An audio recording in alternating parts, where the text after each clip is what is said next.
My name is Sammy Schechter, and I'm the 2025 Scriptapalooza Fellowship winner.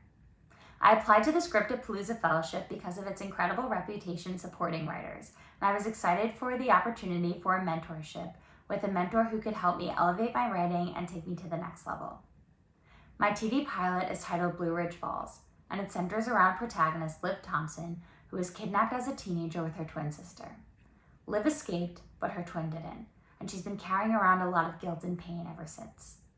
15 years later, when another set of twins is kidnapped, Liv returns to her hometown and teams up with the local police sergeant, who's new to town, to help find the girls and stop the kidnapper who's returned to finish what they've started.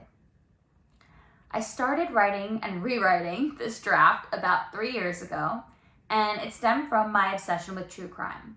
I knew I wanted to write a crime drama / mystery, and I was inspired by series such as Broadchurch and Mayor of Easttown because those series do a great job of exploring the long-term effects of trauma and tragedy on individuals, families, and communities.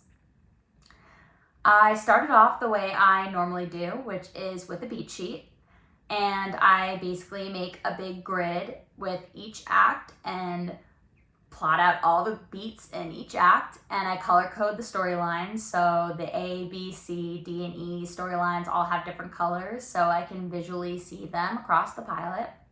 And once I'm done with that, I start my outline, and I hate outlining. It's the absolute worst, but I know that if I don't do it, I will have major plot holes in my draft. And my first draft was 102 pages. So I spent a lot of time cutting that down.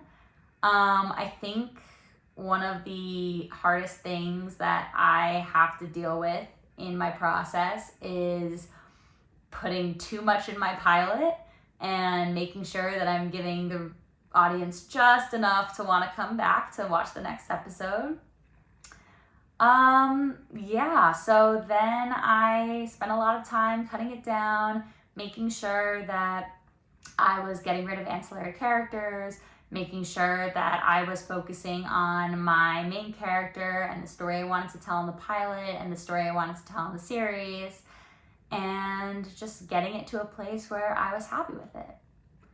One piece of advice I wish someone would have given me earlier is to not wait for absolute perfection before showing it to someone to read.